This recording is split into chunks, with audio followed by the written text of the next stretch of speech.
Welcome to this online talk by Tessa Bunney, hosted by the Hexham Photography Group. Some of you are members, I know some of you aren't. If you want to know more about us, you can go to our Facebook page or you can go to our Instagram feed. Tessa has been a photographer, well, I'm just going from your website here, Tessa, so you're actually looking at it. She's been a photographer for 25 years and she has a special interest in rural life. That's actually quite wide-ranging because I've got off on here that she's been to North Yorkshire hill farmers, Morecambe Bay fishermen, Somerset cider makers and flower growers in Lincolnshire, which pretty much covers the edges of the country all round there. That's aside from Finnish ice swimmers and Romanian nomadic herds people. She's also been to Southeast Asia, working for NGOs and doing things like following all women unexploded bomb teams. So that's a pretty wide range of stuff, and I think it should be a really interesting talk. And hopefully now, Tessa, we can hand over to you and we can get started. Thank you. Okay, thanks. I just want to say thank you for inviting me. Obviously, I'd rather be doing it in your place where you normally meet, but never mind. There's some familiar names on the list ranging from people I've met on Twitter to old school friends, so that's lovely. Basically, I'm going to go through kind of fairly quickly a number of projects that I've worked on over the last 25 years. So I'm just going to share the screen now so you don't have to look at me. Anyway, so I've been a photographer for over 25 years, probably nearing 30. And I've worked on lots of commissions and personal projects. And my interest has always been in the landscape, not in the wild, peopleless places, but more in how landscapes are shaped by human activity. Probably half of the past 25 years I've worked in the UK around where I live in Yorkshire, in the moors and dales, and then I've done quite a lot of travelling in the UK and overseas. My love affair with farmers and photographing livestock started a long time ago in rural Somerset, and I spent much of my teenage years wandering around my village trying to photograph lambs and cows. And this is a little page from a photo album, obviously from 1982, so it's quite a long time ago. The projects I do come about in lots of different ways. Sometimes they're commissioned and other times they're personal projects that I've set up myself. This project started in 1999. Eat Better, Eat British, it was called, and it's when I first moved from York to the village on the edge of the North York Moors, and I was looking for a project to do that didn't cost me much and connected me to my new home. And is inspired by these constructions farmers were making at the time to draw attention to British food. And I spent a year or so travelling around Yorkshire photographing small food producers who had a connection with the land. So this is a goat's cheese maker on the moors, organic carrot grower. And this during this time I met Gerald, and he's a hill farmer who lived in a village a few miles away from me, and he invited me to a hill farming meeting in a pub. And while it was really one of the hardest things I've done, like walking into a pub full of strangers, I listened to the farmers talking about their working lives, and that was an inspiration for a lot of my work for many years to come. After I did this, I was lucky enough to get a commission from the Coach Company and Yorkshire Arts. It was an open submission, and they were looking for proposals to develop a relationship between an artist and identified subject, which could be an individual or a community. This is probably one of my most famous photographs. It's a Swaledale sheep being prepared for a sheep show. So it's just a few images from that. This is one of the farmers who sadly passed away last year, I heard. And then I spent 6 months following what hill farmers do on the moors, basically. And this became a group exhibition. There were six commissioned artists all working with different things, and it became an exhibition at Impressions Gallery when it was in York. Following on from that, I then got commission from the Mercer Art Gallery in Harrogate to work with Nidderdale AOMB, which is kind of the other side of where I live, about 30 miles from where I live. And they sent me off to see the AOMB, and they had like quite a relatively small budget of £1,000 to do this work. But what ended up happening was every time I got paid for every day I worked on this. I could do exactly what I wanted.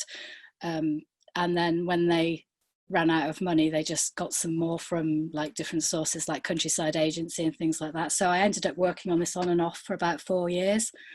I had a break for foot and mouth where they asked me not to work doing that. So, and that was what happened during that time. It just kind of snowballed, and I decided I wanted to do 2 different things, which was continue working with hill farmers over there.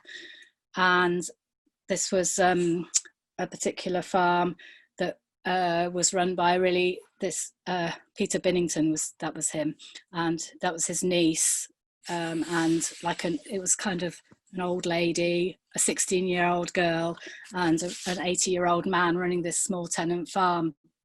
So I spent quite a lot of time there.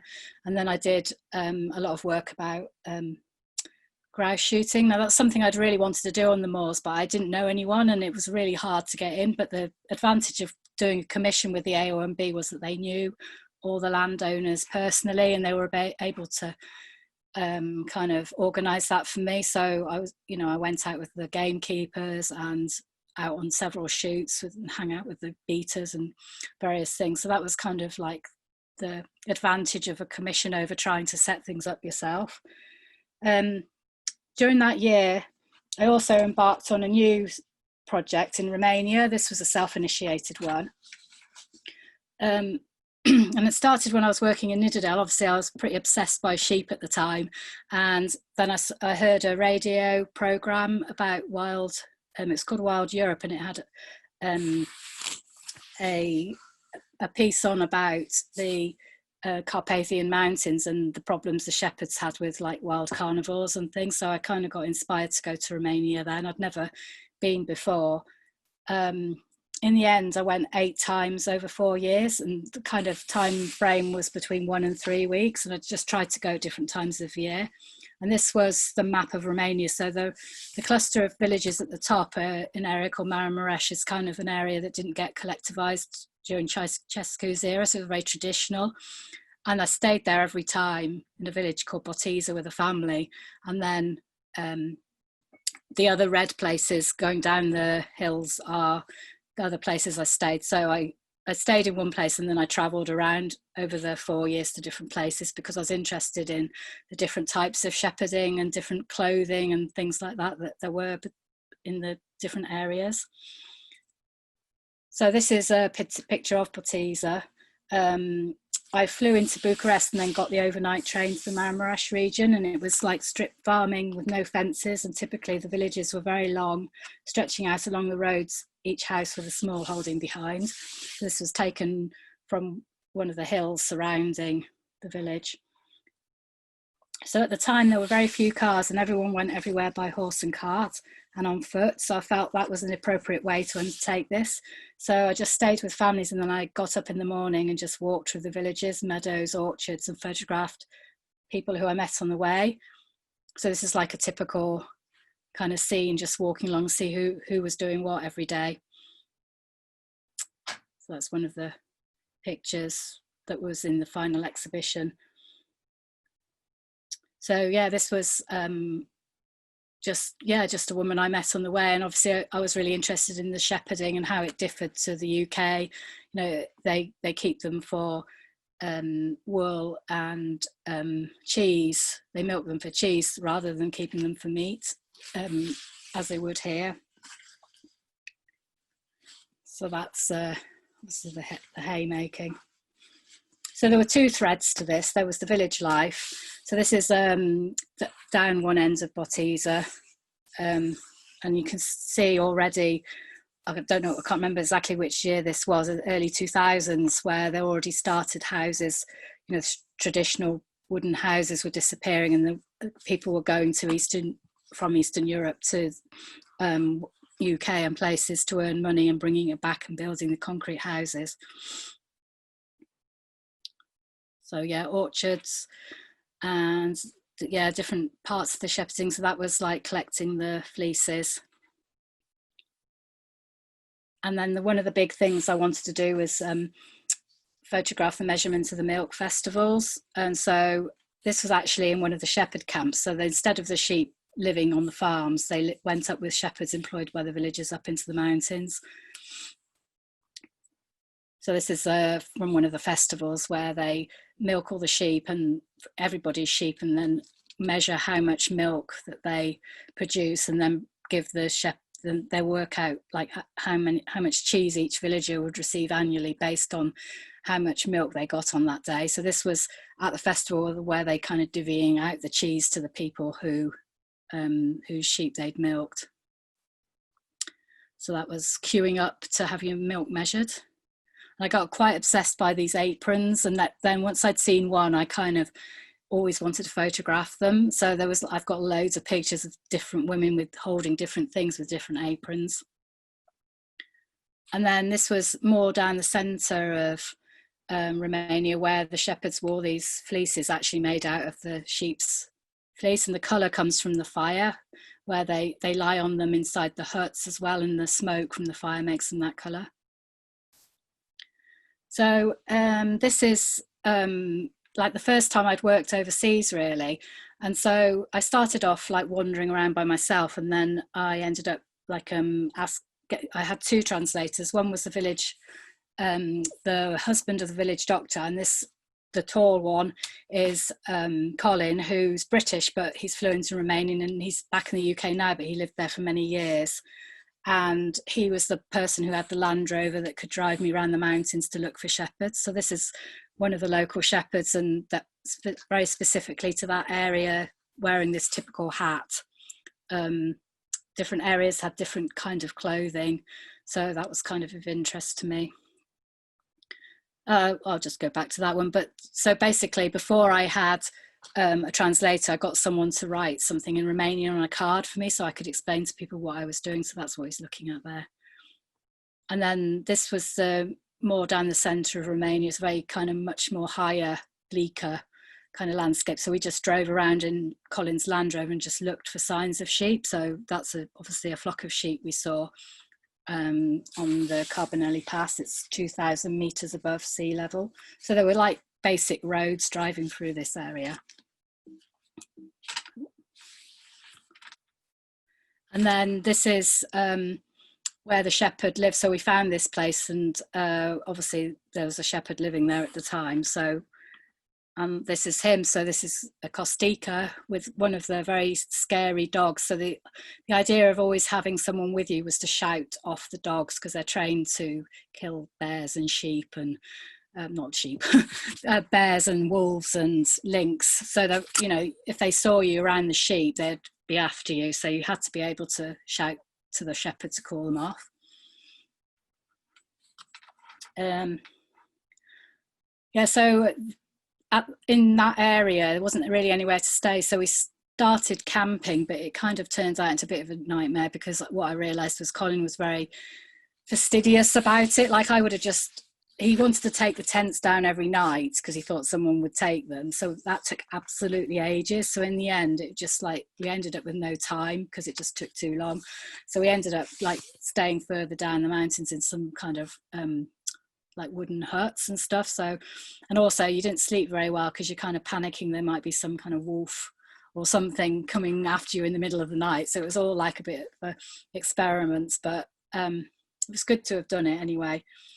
Yeah, so then back to the villages. After a while of wandering around on my own, like the women especially wanted to invite you into their houses, and of course I couldn't really communicate very well. Some of them spoke a bit of French and things, so kind of sign language and stuff, but they really wanted to show me what they did. And this was kind of like the woman's work behind the scenes, you know, like they all still did a lot of preserving for winter and stuff. So I decided I would photograph them, all the different jars, and then like I printed them up life size for the exhibition and put them on a shelf. And this is me looking rather younger and 5 months pregnant at the time, photographing the jars. And actually the pictures I took on that day absolutely were a disaster, because I didn't realise that it was so icy that my tripod was slipping and they were all out of focus. So I had to go back. I think I went back twice when my son was really little, 6 months and 15 months, and I did all the pictures again. And there's one of the children in the houses just came out with the jars one by one, and I just set up this simple studio. And at that time, you can see I'm using a film camera, but I don't anymore. So that became an exhibition at the new Impressions Gallery in Bradford. It was the second exhibition they had there. So, and they published a book as well, which you can still get from their website or my website. So it's still available.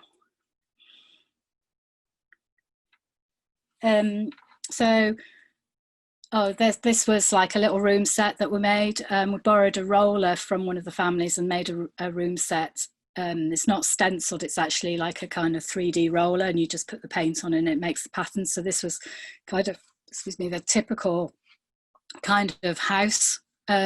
Photographed a lot of these walls, so shepherd's huts, these plastic tablecloths everywhere, and shepherd's blanket and stuff. So that's like a little thing that we did. So that was that, and I think I'm trying to think at what point I went to homework, started doing homework. So this was between September 2006 and May 2008, and I spent 6 month periods in Vietnam, traveling around the suburbs and villages in and around Hanoi. This became a book which was published by Dowie Lewis a couple of years later. That's just a map to show where Hanoi was. So basically, Vietnam's a rice-growing country with about 75% of the population still living in rural areas, which is a way of life under threat due to increasing urbanization. So why did I end up in, I'll go back to that, why did I end up in Vietnam? And really, it was just because I had a small baby, and my husband was working backwards and forwards from there, and we just decided to go as a family. And I have to say that it was never really a place I particularly had a desire to go to. It was just an opportunity, and I took it. Originally, we decided we were going to go for 2 months, and then we extended that to 6 months, and then the project he was working on kind of finished, but then it went wrong again, and that's why we went out again. So I knew that I wanted to do something when I was there, but I didn't know what. I didn't have any time to research. It's quite short notice.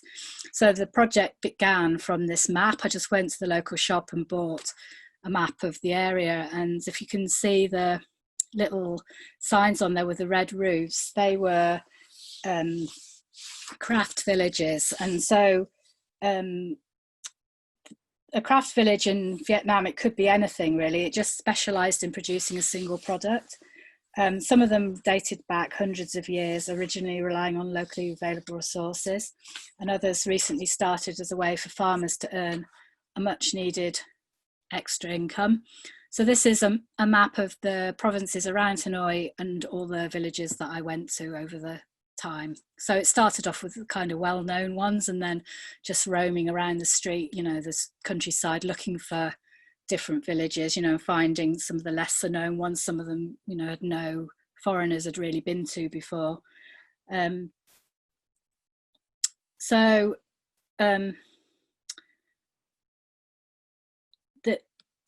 trying to find my note. I'm reading my notes as well. So it wasn't difficult to find out the specialty. This was a brick making village. This was like a metal working village. This snake catching village. Oh, my thing's different. And some kind of grass weaving village. So, everyone would be involved in one aspect of it, whether it was growing it, making something. Sometimes different parts were made in different houses. And this is a cuddly toy making village, which was a new kind of enterprise. Someone went to China and learned how to make it and then came back and told all the villagers. So you can see there's like quite a lot of like different kinds of pollution. You can imagine the noise pollution in some villages. This one, like all that dust and stuff, and the inhaling of all the furry material fabric. So that's incense stick making village. This one is a bamboo furniture making village, and this was kind of like a typical village. It's like the Red River Delta where these were taken is a really flat place. So I'm used to working in hilly places with a view. So that was quite hard. I always wanted to get a view. So this was from someone's house, and you can kind of see the different types of housing. On the left-hand side is a very typical village house where there would be 3 rooms, and the central room is a multi-purpose living and sleeping area, as well as the place to work. And then the wealth of every individual village can be judged by the number of multi-storey homes. So the blue one in the background is like the postage stamp on the bottom, but going up really high. So if it was a very wealthy village, due to whatever product they were making, there would be more and more of that kind of building as time went on as well. So it just depends on the saleability of their product. So this is the picture that set the way for me to make this work. I think I took it about 2 weeks after I arrived. This is conical hat making village, and like I just tried to, I don't know, if I don't have a plan, it's not a commission, I tried to kind of go with the flow and just take pictures and see what I think works. And I suppose what this was about the interior of the house, this whole thing about the living and working space, and like the bed, which is obviously the living bit, and the working bits of it. So that was something then I looked for in every village I went to.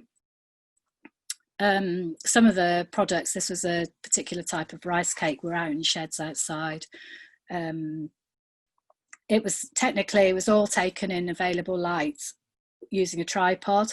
Even these kind of pictures of people working, because you had a lot of time, because the work was very repetitive, so they would be doing the same thing again and again, so you could watch how they did their work. And then, you know, like I had problems with shutter speeds and stuff because it was very dark, but there was always this kind of pause.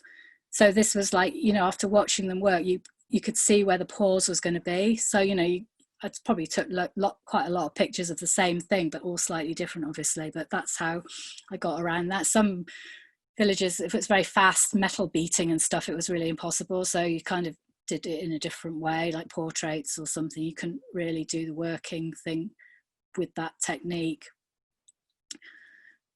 But this is the embroidery village. So it's a very quiet village. Don't make much money from it, really. And then this was another kind of basket weaving village, and obviously the women were working from home, and they considered themselves really lucky that they were able to do this from home and looking after their children at the same time. Some of the women had been making the same basket in the same room for 40 years. So that's another one with the children. And then this is probably one of my favourite pictures of that. This was a silkworm village, and it kind of, I wandered around multiple silkworm villages and took loads and loads of pictures, and they were all like, okay. But then when I walked into this room, I had that feeling, you know, that you get when you know it's going to be an amazing picture that says what you want it to say. And I suppose it was all about the curtain and the silkworms and the wedding photograph and the colours. You know, and I knew that would be the one from the silkworm village that would end up in the final product, but I just got, you know, loads of different ones of that. So the silkworms had to be fed 6 times a day, even at night, and it's what you can't hear is the noise of the eating of the silkworm, which was quite something else as well. So a lot of this was a type of noodle making village, and she, you know, it's just like relentless work. Her mother fed her rice while she was working, so she didn't have to stop, you know, literally just spooned it into her mouth to keep her going. And, you know, a lot of these villages started off as really small enterprises, homes, and ended up bigger, and that's obviously caused a lot more pollution in the villages. And this was a really polluted village where everything went into the river. So that was one thing. And then this was sorry, I've lost my track. So I decided like halfway through the project that I wanted to photograph each of the products. So this was like a kind of rice cake. And if it was, so I collected an example of every village I went to. I had to go back to some because I didn't think of it till later. This was something that I couldn't take home, obviously. So I photographed it, then ate it. Other things came home with me. This was the cocoons from the silk cocoons. And then this was incense stick making village. So this was one that was very polluted, you know, that sandalwood dust floating around. And that was it literally in the home. And then this was a village that used the water buffalo horns to make kind of all sorts of products, including bag handles and, you know, things like that. So that was a very polluted village because of the dust as well. And then going back to the map, I photographed a lot. I did a lot of wandering around. You know, I just couldn't really settle in one village, so I just kept on going, just traveling around all the different areas. There were so many villages that you could have gone to, but then in the end, what happened was, as we were leaving, Hanoi decided to expand itself out into the provinces so that it could make itself like bigger to put development projects through. So a lot of these villages were like kind of on the edge of survival, really. They're having all their lands bought up to make, you know, things like restaurants and shopping centres and things like that. So this was kind of one of the things that was coming in Hatay province, which now is part of Hanoi, so it doesn't exist anymore as it was then. So this could have been a whole nother project, but I just kind of touched on it really. Some of the pictures, I met someone working for the Institute for Research and Development. Some of the pictures got used in this book, which is really nice. And there was no real research books to find the villages. So really it was just by wandering around. And now there's this, you know, you can go on these itineraries around and see different types of villages. That's not one of my pictures, by the way. And then this was shown at the Mercer Art Gallery in Harrogate, which no longer looks like this, but this was just some of the pictures, and I used some of the objects that were brought back and in the display as well. So then I go on to the Corridor of Opportunity. This was a project that started a few years ago. This one has a really long genesis, starting with a cormorant fisherman in China. So when I was in Vietnam, I went to China just for a few days before we went home, and just had a little wander around Yunnan province.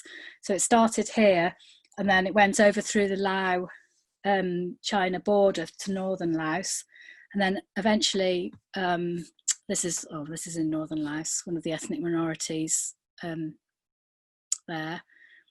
And I ended up in Vientiane, the capital of Laos, and this is the Cope National Rehabilitation Centre. And I didn't really know the story, but I was really shocked to discover the extent of the unexploded ordnance problem in rural parts of Laos. And I didn't really know anything about that. And it kind of, the story about that stuck in my head. And when I got back to the UK, I began researching the issue, and I learned more about the Mines Advisory Group's work. And they're based in Manchester, and in particular the work of Sean Sutton. He's MAG's in-house photographer and marketing and communications manager, and he just published this book.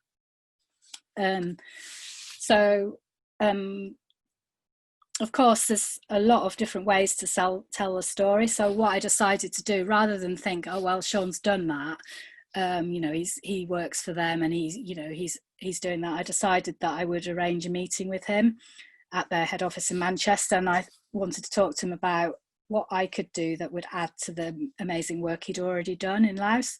So this piece of work that I'm going to show now next it's not commissioned by MAG, but it was very much a collaboration. I could obviously never have done it without them. It's quite clear that I couldn't do this on my own. I'm freelance and no one would send me to cover this story because it would be too costly. And I couldn't wander around minefields and, you know, UXO contaminated areas on my own, you know, so I had to collaborate with somebody. I needed a media outlet as well to enable me to get a press pass to work in Laos. So it became, I suppose I was quite naive, thinking I wanted to do something and I didn't really know how or what. But then once I'd got kind of in my head I wanted to do it, I kind of had to find a way. So the first idea I kind of had was I wanted to do something about how the unexploded ordnance remnants had been used, you know, in daily life. So that was one of the things. So I kind of did that, and then kind of going backwards and forwards a bit, but because I needed the press pass, I had to find a media outlet, and so I do quite a lot of freelance work for the Financial Times magazine, and they agreed to write me the letter, but they didn't. So I needed a letter to get the press pass because it's communist government and, you know, everything's tightly controlled that way, but they wouldn't guarantee the publication of that until they'd seen the work. So, you know, I didn't know whether I would get paid by them or not at this point, but there would never have been enough money in that anyway to cover the costs. You know, like there was so many people to pay, you know, in a communist country to get to do what you wanted to do. And MAG, you know, they have their own photographers, so they don't want to commission me to do that. So in the end, I got an Arts Council England grant to go, and I was able to employ a sound and a production assistant to come with me and to make a photo film as well. So that's on my website if anyone would like to see it. So then I knew that my audience would be in the UK and most of them would know little about Laos or the UXO problem. So then I had to write a pitch to the FT with a reason that this story should be covered now. And that was the 40th anniversary of the cessation of bombing on Laos during the Vietnam War. And even now, with all the subsequent wars around the world, Laos remains the most bombed country per capita in the world. So it was so the 40th anniversary was like why they should do it that year. So this was the initial idea. Like I was like working on different things. I went backwards and forwards. I had some research money to go, and then I ended up with this bigger grant. So I suppose this, so in the end, I decided though that the story I wanted to tell was about people. So this is a little boy's two with his grandma who was playing in his garden, and like a small bombie, they're called, the insides of a cluster bomb blew up and he blinded him. So this, in the end, I decided this was about people and not objects. Again, this is children playing in their garden, and they don't know if these bombs are live or not. They're just like used as a fence. So there's stuff, even 40 years later, there's just stuff lying around. This is some of the different UXO that there are in Laos. So these were taken in the MAG's office in Vientiane, and not in Vientiane, but in Xuân Quang province, which is where I did the work, and then in some hotels and stuff. It's just stuff all around the area. Whether how much of it's live, dead, I've no idea. So this became the Women of UCT 6, which is UXO Clearance Team 6. This is a picture of Xuân Quang province. So to get up here, you have to walk up the hill, and there's like a path with like X's. So like you're walking up a cleared path, narrow cleared path up the hill to get there, but there could be UXO anywhere there. And I suppose it's about the beautiful landscape, the farmers that are working there that don't know whether it's cleared or not. Well, they know it's not cleared, but they don't know where any UXO might be.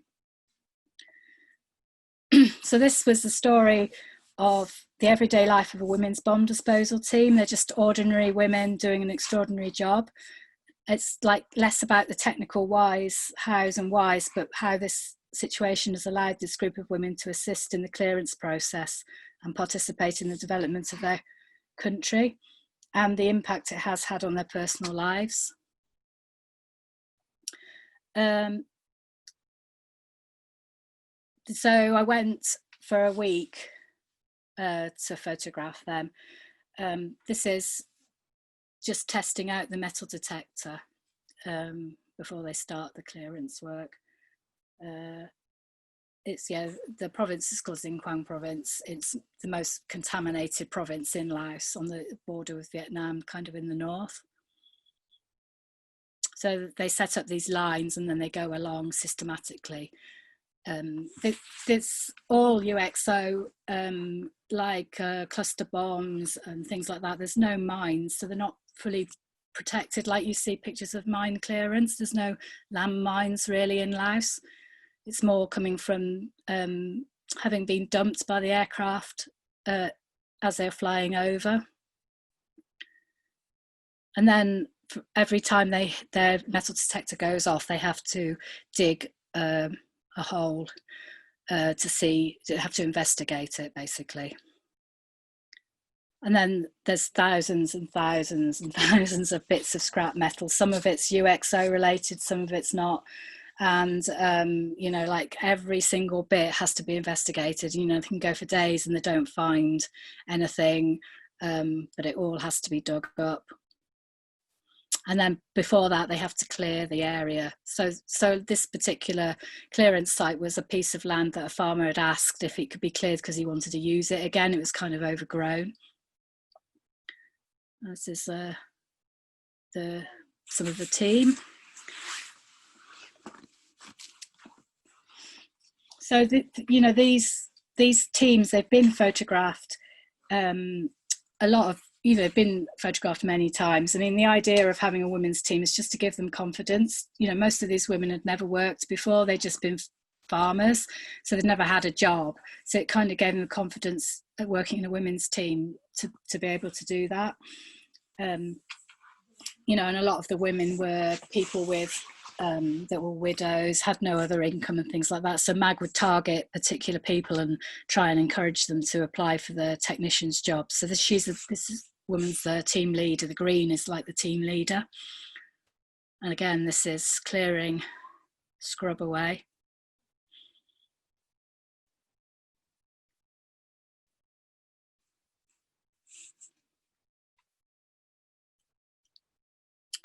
So yeah, at the end of the day, they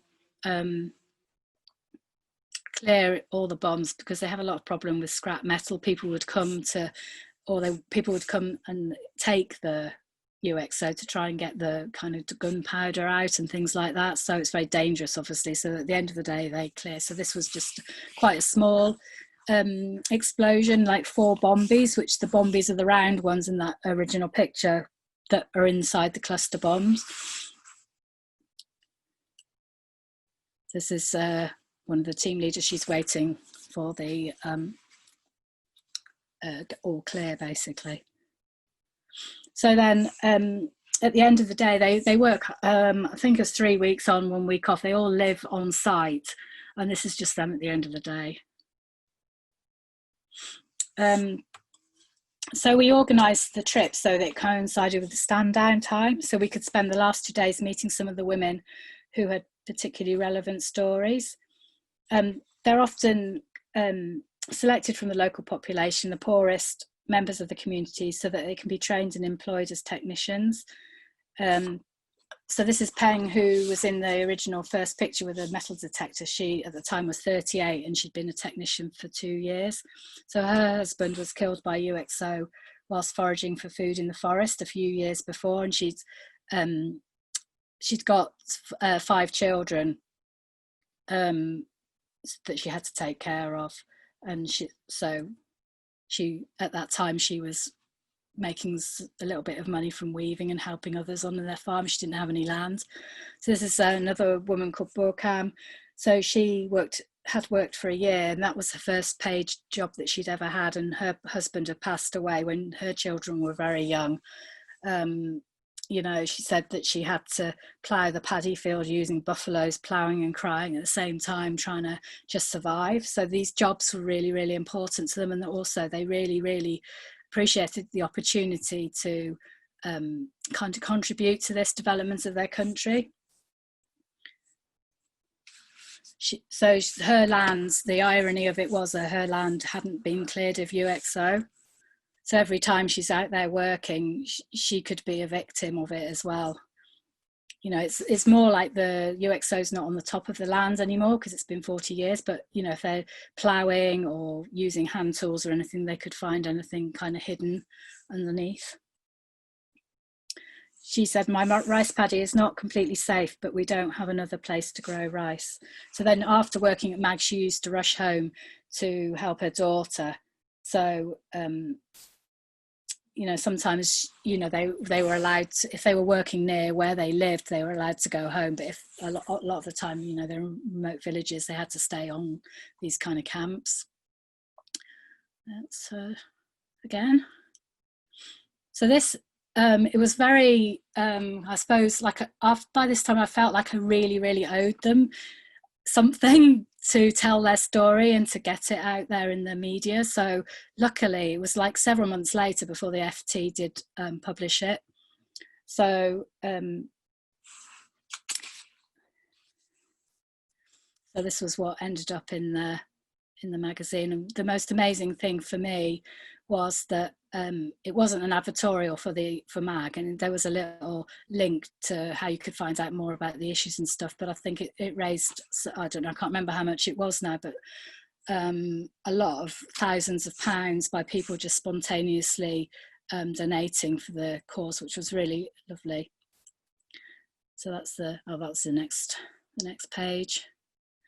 And then this isn't my picture, but this was the loveliest thing about living in Laos was you could able you to go back to the villages, and this was the women watching themselves on the multimedia thing, which was great. They said that nobody ever had gone back with photos for them to see. You know, they're always being photographed and you know, interviewed and things like that, you know, especially the women's team. So that was one of the best things about the whole thing. Was we also had an exhibition in Vientiane, and we had a big thing with the embassy because it's a small country. The British embassy kind of sponsored it, and it was like we had lots of beer and food and everything for the women. So that was a really nice thing to have been able to do. So go back to the corridor of opportunity.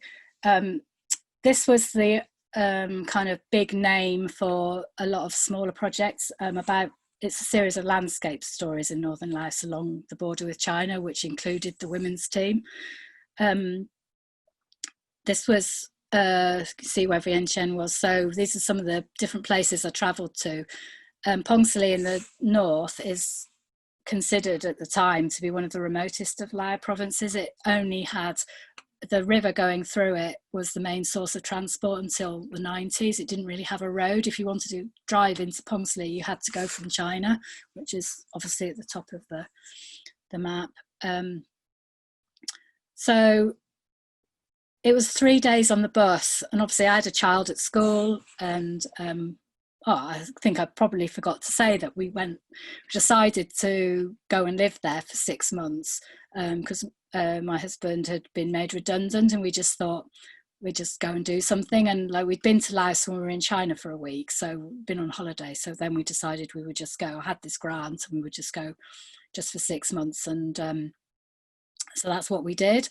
And so to go from Vientiane to Pongsali by road would take 3 days on a bus, or you could go in one of these kind of really small planes, an hour and a half. So that's how I got there. That's a view from the plane. So it's a lot of slash and burn agriculture. That's the little roads that drive through it. So you can see it's obviously quite windy and muddy. You know, in the rainy season, a lot of landslides and things like that. So, and then that's a typical road to in a different province, and that's in Hua Phan province, which is neighbouring, and that was like the road that had been there for 20 years during rainy season. So it's quite challenging. I love, I had a translator who had a minivan, and I spent a lot of time with very muddy feet pushing it. We just travelled, the two of us. So this is Sivonsai, who I found on the internet, is like one of the only translators and kind of tour operators really in Phongsali province. So he was like, I don't know, it's hard to describe, trying to find the right person to work with. And I struck lucky immediately, because he was the kind of person that if you saw a road that you'd never been down, or a footpath or anything, we'd look at each other and go, let's go, see who lives down there and who's doing what and who's there. So I worked with him. In the end, we stayed in Laos for 4 years, so I worked with him all that time. So I suppose what I'm interested in the landscape, like how it works and exploring it and who lives there and what they do and what the issues are. So this is like the forest part of Laos. There's a lot of it's been destroyed for slash and burn agriculture, which is the main, in the mountains, the main form of rice production. So I think it has the most ethnic minorities of a province. I think there's 28 or something. So they all have different clothing, or different economies, they make different things. So this particular ethnic group, they weave from cotton. And then I did a whole series of pictures of slash and burn all through the seasons. I spent a year on and off doing that, and then following the rice harvest. And then, obviously I knew that there was an opium thing, and I kind of bided my time, because according to the Lao government, this doesn't exist anymore. It got banned a long time ago. So I ended up just seeing what happens and seeing where we walked through. And so we just came across this field. And then another time later on, I think the next year it was, just a villager asked us if we would like to go and see their opium field. So it's a pretty amazing thing to see. And this is a kind of Aka woman in her traditional clothing doing that. So this is all illegal. They know it's illegal, and they know, but it's the way they've always made money. And then there was new crops. So this is a banana plantation. It's really destructive to the environment, because they can just grow them 1 year and then they destroy the land. So this is all bananas on the Chinese border going to China. And then this again is another Chinese agriculture thing. So this is pumpkins. So these are some of the new crops that were coming into the north.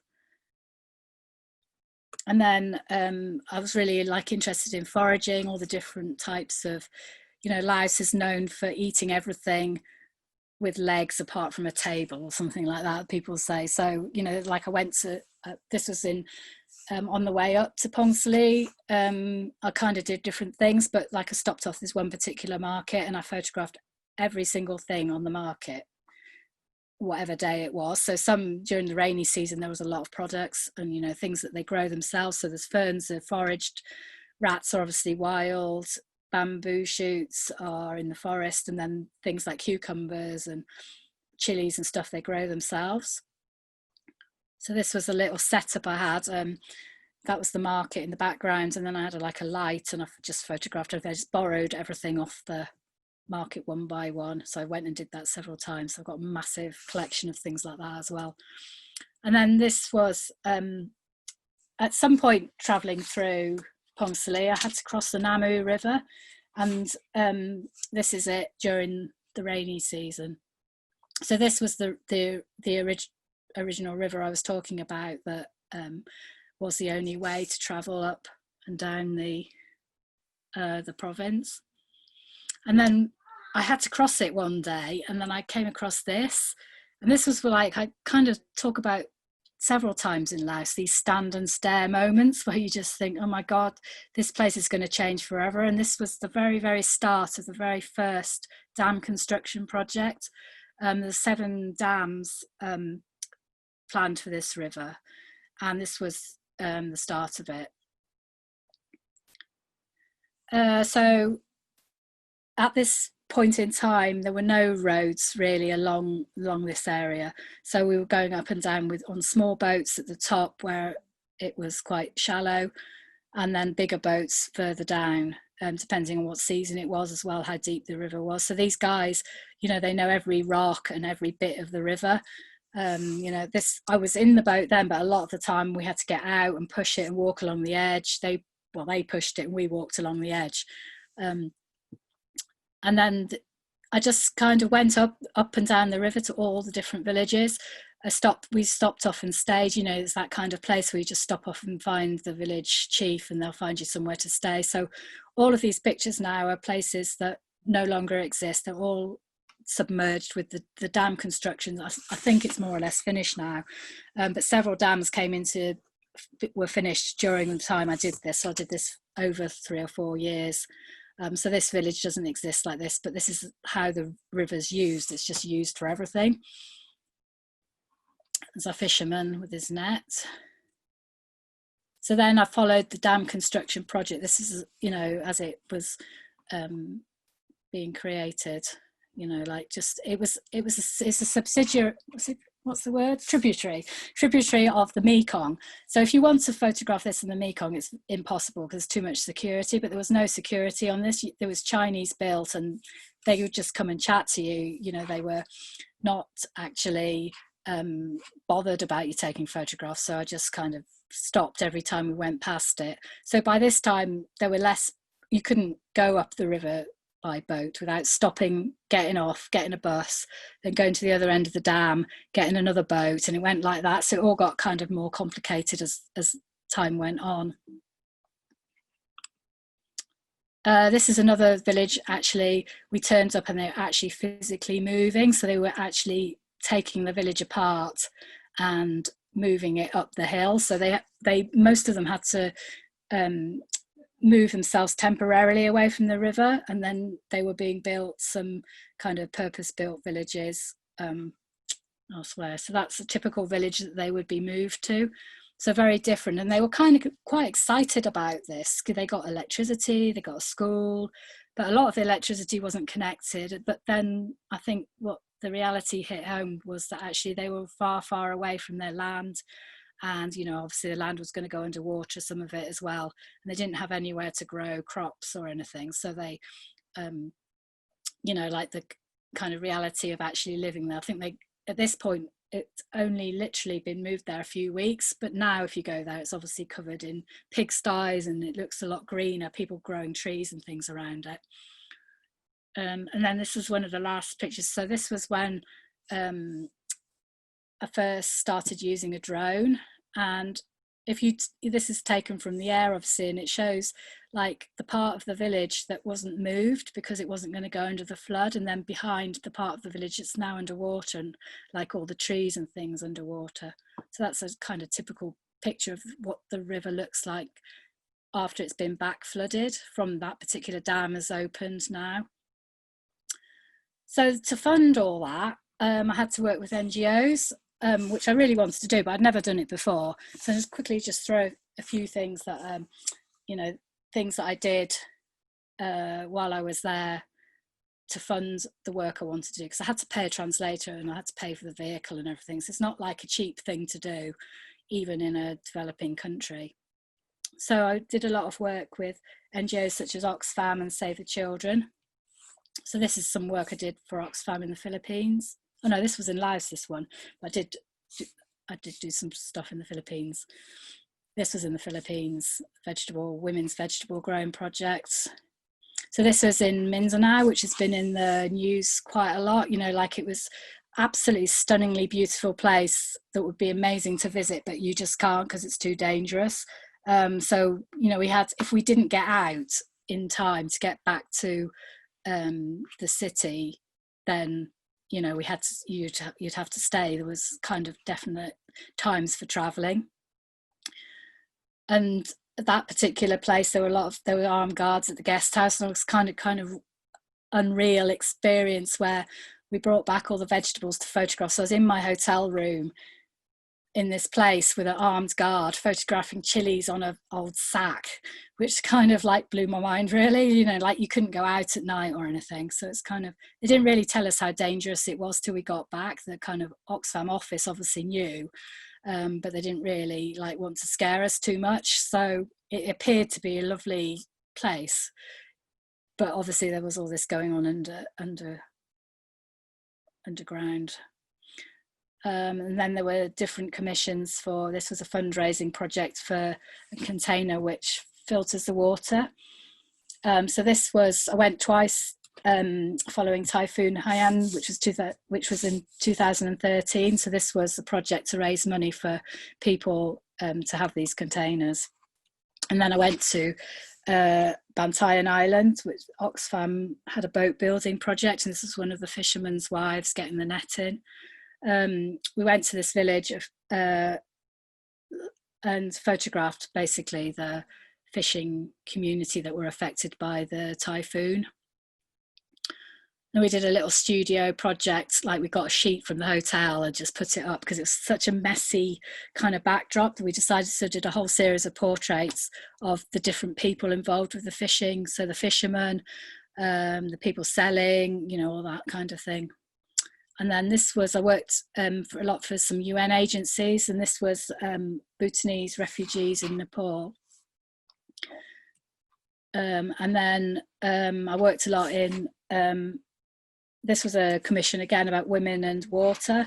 So part of International Finance Corporation, which is part of the World Bank. So they commissioned me to go to Myanmar. So this is a drone picture. And then how people use the water, fishing in the market and stuff. So I did that actually after I'd returned, but I don't know how I'm doing for time. I've got just my more recent stuff now. So I didn't want to come back from Laos. It's not a secret. It was very exciting. I felt like I was living my dream. I was doing my own work. I was doing interesting commissions, and I didn't really want to come back. So I thought the best thing I can do is try and think of something to do when I get back that would interest me and make me not feel so bad about that. And so this is how Farmer Florist started, which is one of my most recent projects. It was, I saw, while I was still in Vientiane, I saw one of the local farmers markets, there was someone selling local flowers, and it kind of struck me as something that I hadn't really seen before I went. So this was like, became a long-term project exploring the resurgence of artisan cut flower growing in the UK. And I worked with an organisation called Flowers from the Farm, and I followed a year in the growing cycle. So the farmer florists, they're different people. Some mostly grow and supply forests with flowers. Some are florists who grow a few flowers, and most of these flowers are kind of going for events and weddings and things. So I just haven't got loads of pictures from this, but then there was a lot of like different elements. So I followed through the season. So there was a lot of foraging, you know, to get material for what they did as well. Then this is a piece I decided to do. This was the difference between a commercial grower, standard commercial grower, and an artisan grower would be the amount of flowers or varieties that they grow. So every time I went to a different farm, I set up a little studio and I photographed the different flowers.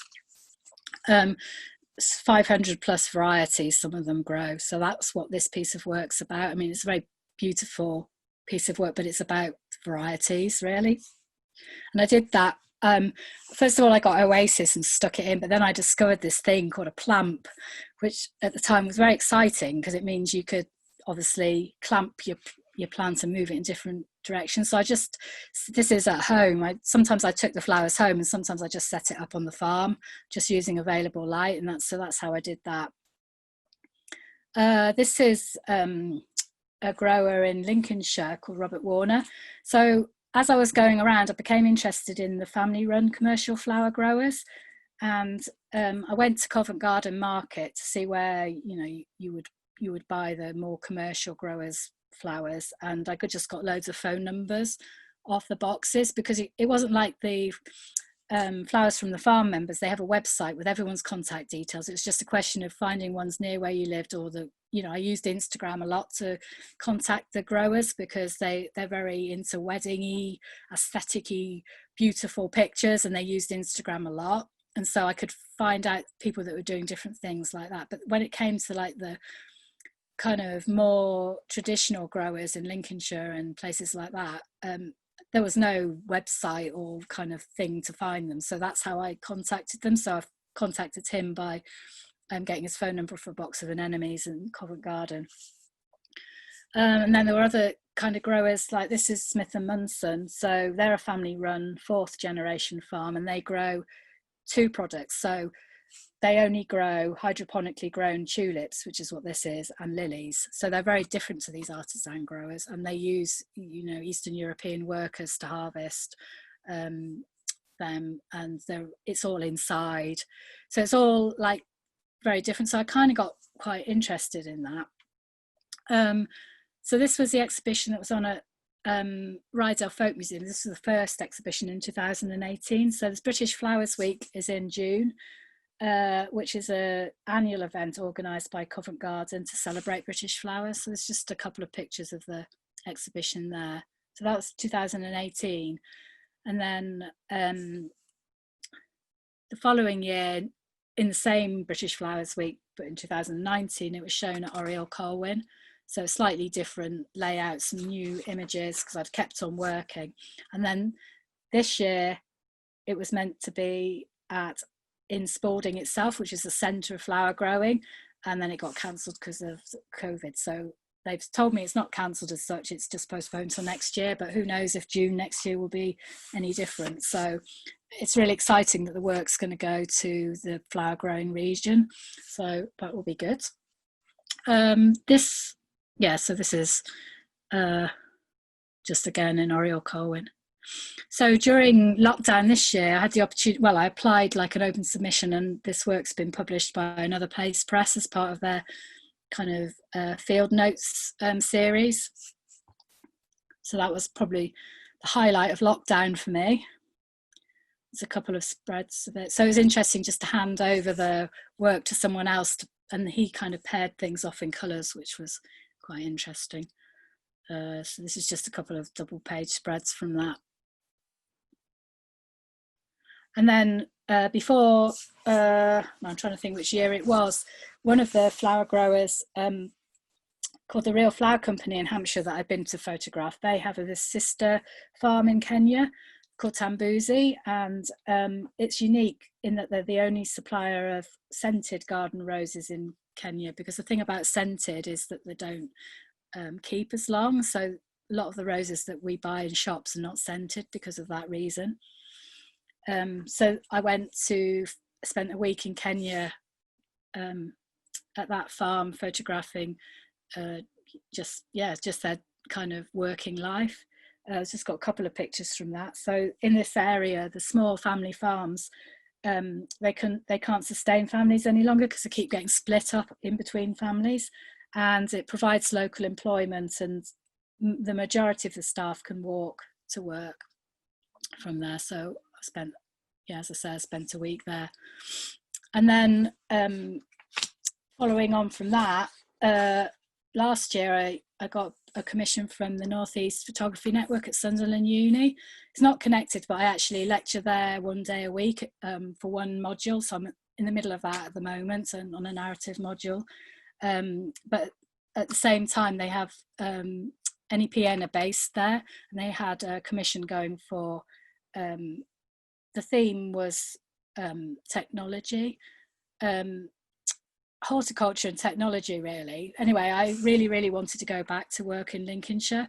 You know, I wanted to find out more about the kind of hydroponics and things like that. So that's what I did.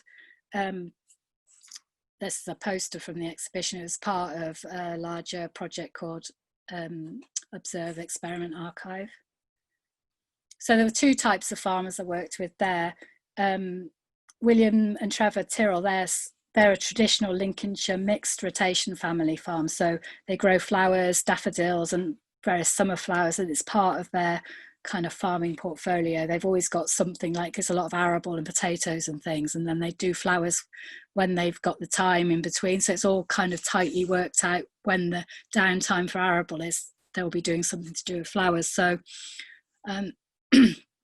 so basically, if they get orders for daffodils, like cut flower daffodils, then they'll pick them, and anything else just stays in the ground, and they dig it up later for bulbs. And it's kind of mind-blowing, the bulb production. I just had absolutely no idea what went into it.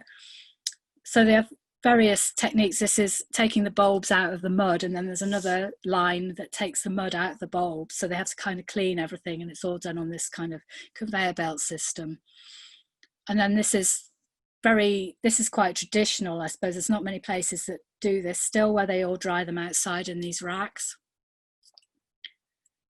And then this is the only hydroponic iris grower in the world. And, you know, it's like a 10-acre family-run farm.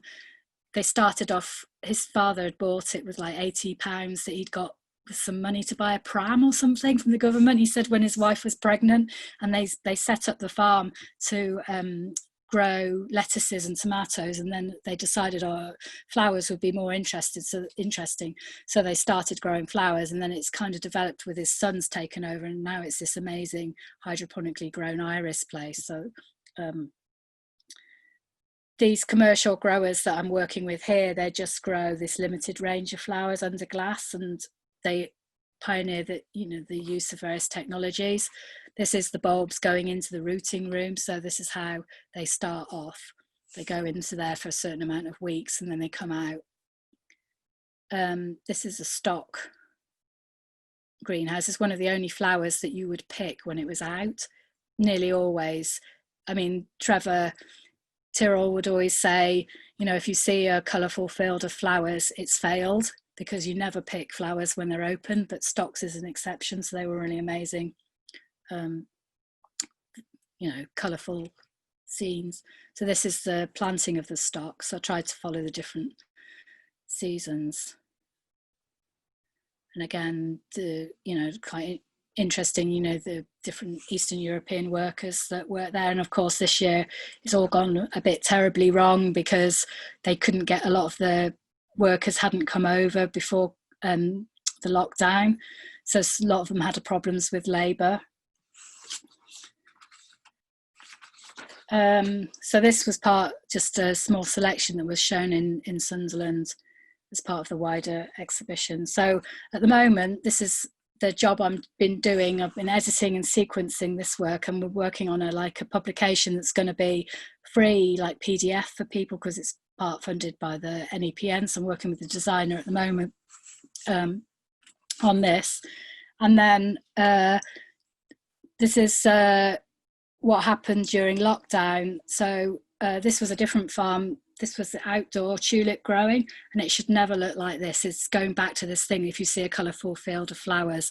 And basically during the start of the virus, that they had all their orders cancelled. I think they send them to Co-op and Lidl, and Co-op said it wasn't an important crop, so they cancelled the order. So it came like this. And then I was saying to Ian, you know, the Hexham group, you know, this was the whole thing. Should I go and photograph it? You know, I was driving down the A1, you know, essential travel only, freaking out about the whole thing. And I kind of filled up in Yorkshire, took all my own food and water, and I rang the farm and I said, can I come? And I was like kind of freaking out on the motorway. There was no cars at all. It was just literally lorries and vans and everything.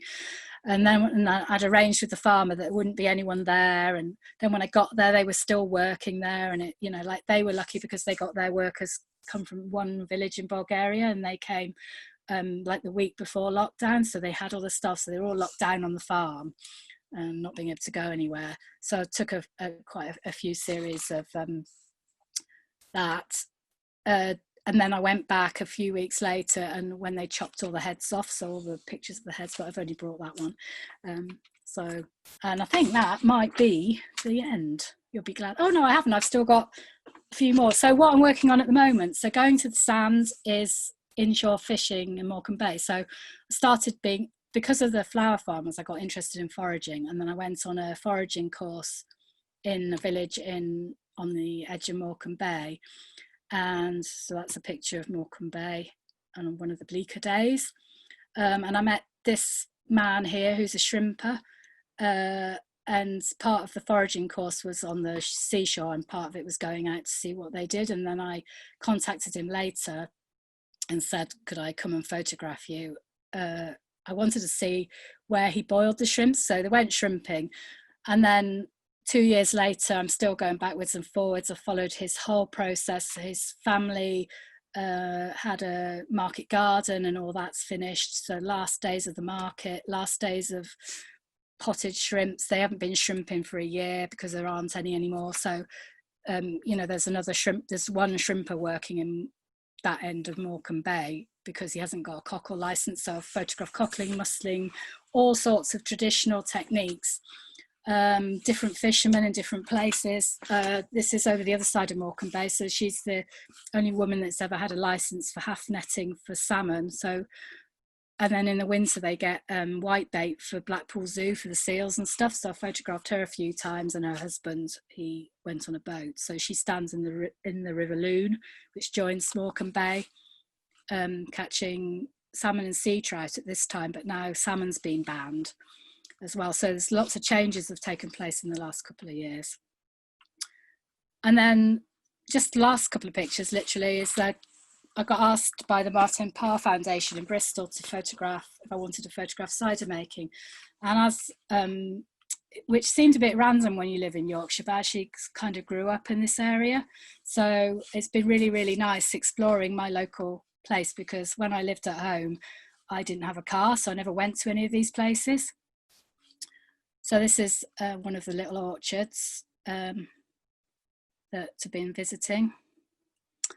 And then I've set up this is Thatcher's in Sanford, which is one of the big factory type, family run cider makers. So they've got an exhibition orchard. So I went and spent 2 days picking one example of every single apple that was ready. It was 358 apples.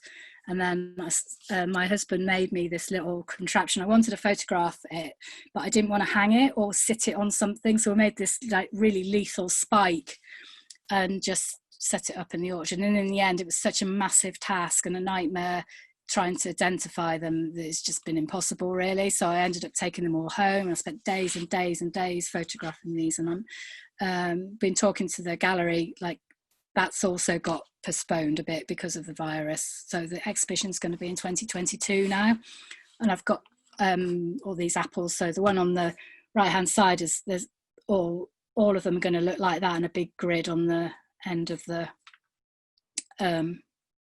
wall, the end wall of the gallery. And then this is Roger Wilkins, who's one of the famous cider growers. He's been in the Guardian recently, claiming that his cider will cure coronavirus. But then I went to see him the other week, and he said it was all just a big misunderstanding. So it's all been all around the papers, this theory about his cider. So he's like one of the, he's got like one of the traditional cider barns in Somerset, and it's down the end of this lane. And it's quite an interesting experience in itself. But I think that literally is the last one. Yeah, so I'm going to stop sharing now. Okay. So have I talked for too long? No, you've talked just right. I think we've got probably another 10, 15 minutes for questions. I've got a couple of questions that have been sent. Okay. I don't know, come through on chat. I haven't seen any others come through yet. But hopefully we can do those. I was just going to ask you at the start, I mean, you said you'd really like to go back to the Far East again. And one of the things that's striking is just how good you are, or how resourceful you are at getting commissions or getting funding. I mean, how do you put all that together? Do you think that's going to be possible for you, or how's it going to work? To go back? Yes. I think it's just like, I don't know, it's really, I saved all my money from teaching to go, because I kind of not sure, now I feel like I don't know when I'm going to be able to go. And I've spent a lot of time in Burma since I came back, and done a lot of work there, and I'd like to go back there. But, the funding's just all gone weird as well, if you know what I mean, because Yeah. I really don't really even know what I'm going to be doing next year. I mean, the cider commission is like Martin Parr gave me, here's the money, off you go, do what you want. No kind of, you must go and see this cider maker or that kind of cider maker or anything. And I'm doing that at the moment. And then I'm finishing off my Morecambe Bay stuff. But then beyond that, I haven't really got any plans. I'm still teaching and kind of doing that. But I mean, I've got a commission tomorrow, going to photograph something. What the really weird thing is that I didn't do a lot of editorial work in recent years because it's kind of difficult when you're the main person who has to take your child to school and stuff, and the last minute nature of it. But because of virus, it means my husband's now not working in Liverpool. He's working from home. So he was always away. So like they rang me today and said, can you work tomorrow? And I think the thing is they've started thinking who lives near places and which photographers they can employ locally. And so I've ended up this summer having loads of editorial work that I've got new magazines and everything that never worked for before. And I think it's just about, it's difficult for people to find hotels, you know, and things like that. So I think that's kind of been a kind of weird benefit for me. I've done all sorts of, you know, new commissions for magazines that I didn't. So that's, anyway, so I kind of fund stuff doing my own, commercial work as well, editorial work or teaching or whatever. Well, I noticed you were in the Observer, I think, last weekend with photographs of the Hepworth. Guardian. And was it the Guardian? Yeah. In Wakefield. So is that the sort of example of what you're talking about? Yeah, I mean, I've worked for the Guardian weekends for like 20 years, but it kind of stopped, and because I had to keep turning it down because I couldn't do it at the last minute. But then this summer, it's probably the third or fourth commission I've done for them, all of them COVID related. You know, that one was about a garden that was used during lockdown. That's an example of that. So one of the questions that came through from Anita was whether you obviously get close to your subjects, I think, after working with them so much, and she wondered whether that sort of affects your work, or it's affected your work over time, maybe because you work so much and so closely with a lot of people. What do you mean, an individual basis? Well, you work with people very much on an individual. Like people with the unexploded bombs. I assume you probably get quite close to them. I think she was wondering how that affects your work when you're doing it.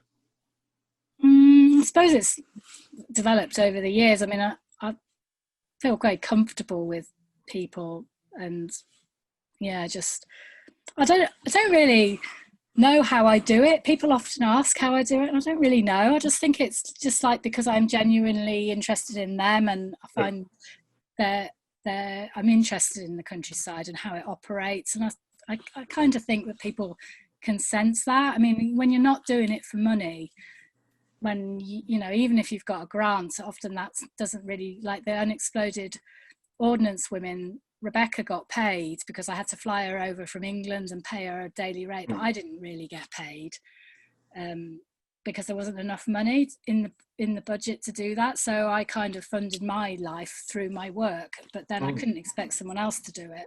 So, you know, I feel that I don't know. I mean, like working with the fishermen and stuff, I've been working with them for 2.5 years, and the relationship kind of develops over time. And I suppose you get to know them, and then they get to know you, and then they like having you around a bit because it's something different, and they get something out of it because they get an archive of their life. You know, I give them prints and stuff. You know, the fishermen have got lots of prints, and sometimes the kids have asked me, "Can you come and photograph us? Do this, that, the other." And I don't know. It's just how. You mentioned that had a big effect on the people in Laos. I think it was when the images went back to them, because you had those photographs of them responding to it. Yeah, no, it was really amazing to do that. And I always tried to send prints back, but when it was in Romania, it was a nightmare because I sent them back to one of the translators, not the one in the photograph, and he didn't give them to the people, and then people were shouting in the street, "Where's my photo?" And I go, "Well, I sent it in the post." And like, he never passed it on. So then I stopped sending it in the post. It used to cost me like quite a lot of money, like 90 quid or something, to get them all in the post and get them printed and stuff, and then they didn't get there, so I ended up taking them back with me. And then when I finished that project, I got the book and I went back and tried to find as many people as possible in the photographs to give them a copy of the book. It just makes me like feel like it's just the right thing to do, really. So it upsets me when people promise to take pictures or post pictures and they don't. Do you think people's attitude towards having their photographs taken has changed over the years? Well, people say that's the case, but the people I work with, it's absolutely, I don't have any problem. And I'm not really sure if it is me or what it is. Like, people will often say, oh, it's not like it used to be, you can't get in, you can't do this, you can't. And I've not had any problems doing anything that I've wanted to do, really. You know, even, I mean, some of the Lincolnshire flag growers were quite cagey. One of them was particularly cagey about asking too many questions. He said, why do you need to know this level of information? And it's more about like wanting to know, not that I'm going to pass it on or start my own hydroponic iris farm, but it's just like courtesy, really, to know as much about your subject matter as you can, I suppose. And I'm interested in it anyway, so yeah. Not really. You're getting very, I don't know whether you can see the chat comments coming up on your screen, but you've had a couple of really positive ones from Anita and Stuart, I think, about that, just saying how lovely that is, and that giving people the work afterwards is the best way to go about it. Yeah. First, I see. That's obviously what everybody else feels. There was another question. I mean, it's been very interesting looking at some of your technique. I wondered how you did the floating apples, and I never thought of anything as simple as just sticking it on the spike. Yeah, I'm quite proud of that. Like, I came up with the concept, like how I wanted to do it, just said, please, can you make me something? And it all came out of the shed. Nothing was bought. Right. So it's very simple. But yeah. Sarah Banks was asking how much or little you use flash in your work, and she was thinking particularly the farmer florist and go into the sand. Were you using fill-in flash or what? No, I gave it up. The last time I used it was when I was in Romania, and then I went to Vietnam, and I thought, well, you just do your same thing again, and it just, the light was different, and I just never used it in Vietnam. I don't know why it didn't work the same. I just used available light, and then I never ever used it fill-in flash ever again. The only time I used flash was the portable, like, studio type flash in the market. Right. And then even then I stopped doing that, because if it was shiny, it all flashed up on it, and I just, in the end, I've only ever used available light since then.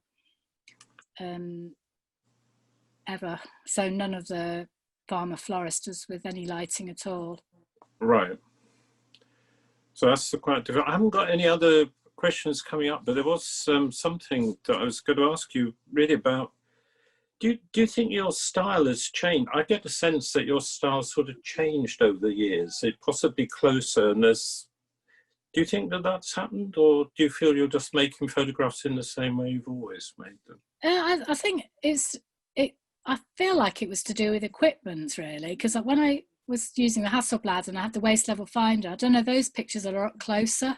Right. And when I went to digital, I don't know why, because it's rectangle instead of square. I don't know. I do feel like I stand back a bit more, not always, but less close-ups of hands and things. I mean, I have got some of that kind of thing in the flower stuff and the. I don't know. Yeah, I think it, and I don't know if it is just a coincidence, but it is when I started working digitally that kind of changed. So yeah, I don't know. I mean, thinking about how you work, I mean, I just think you talk, well, I wouldn't say casually, it's probably not the right word, but I mean, particularly as a parent, you're going to situations where there are unexploded bombs or where you're sort of under armed guard, and that sounds very intrepid somehow. I mean, is that how you see yourself, or is there some other thing that takes you into those situations? Yeah, I mean, I must admit, I kind of did the research about the UXO thing, and then I found out about the women's team, and I went through the whole thing. And then when it came to the day of going, I kind of freaked out slightly that, was this a responsible thing to be doing? But I suppose I've done my research, and, you know, the MAG teams have never had an accident. Some of the other UXO clearance teams, there's 19 different ones have had fatalities. But, and like when we worked there, they said, when they're digging, don't go too close.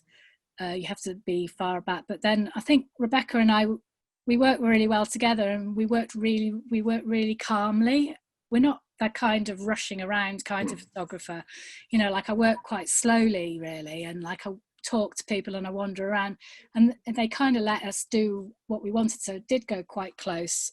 I just, like, you know, in Morecambe Bay as well, like, you know, it's a very dangerous place, you know, the tides, the sands, and I've got complete faith in the fishermen that they're not going to let me die.